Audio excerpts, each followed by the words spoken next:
हिंदू परंपरा के अंदर ये नवरात्रि के जो प्रसंग हैं, ये तो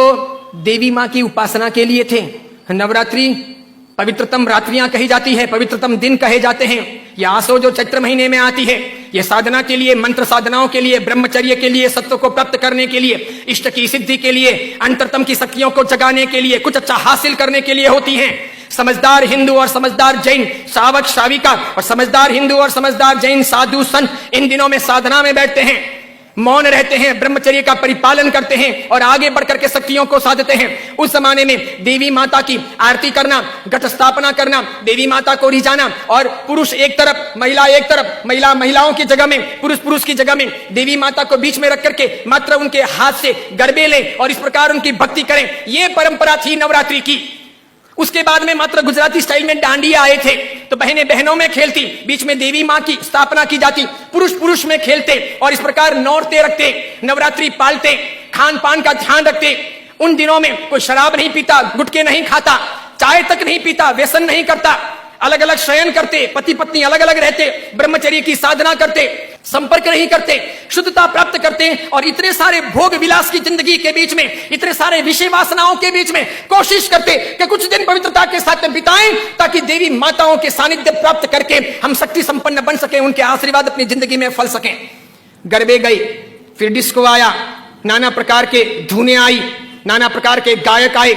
कई कंपनियां, कई संस्थाएं इसमें कूदी, कई सारे लोगों ने धन कमाना शुरू किया, छोटे बड़े ये डांडियों के अलग अलग कार्यक्रम होने लगे, सब लोग ललचाने लगे। देवी मां एक तरफ रह गई, देवी की साधना एक तरफ रह गई, नवरात्रि की पवित्रता एक तरफ रह गई, घट स्थापना एक तरफ रह गई, गरबे लेने का भाव एक तरफ रह गया, आरती और देवी मां को रिझाना, मातृ शक्तियों को प्रेरित करना, ये सब एक तरफ रह गया। आज डांडिये खेलने वालों में से किसको पता है कि साधना क्या है,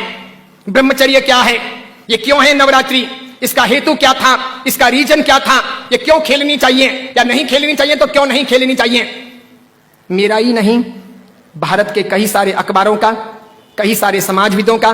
कई सारी अन्य सामाजिक संस्थाओं का ये सर्वे वर्षों से रहा है, समय समय पर किया जाता रहा है कि नवरात्रि के महीने 2 महीने के बाद में जितने गर्भपात होते हैं, उतने गर्भपात बाकी के 11 महीने में नहीं होते।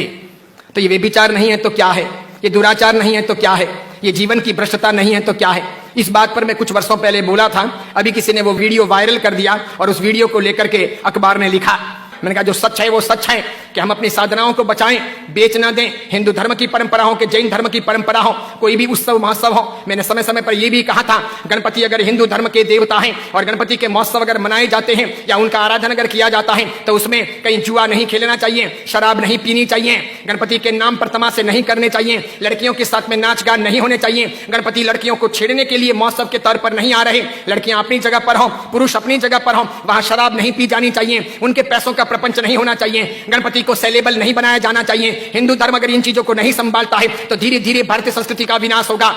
सिखों ने अपनी धर्म परंपराओं को संभाला है, मुसलमानों ने अपनी धर्म परंपराओं को संभाला है, ईसाइयों ने अपनी धर्म परंपराओं को संभाला है। उनके जो ओकेशन होते हैं वो दूसरों को इंटरफियर करने नहीं देते,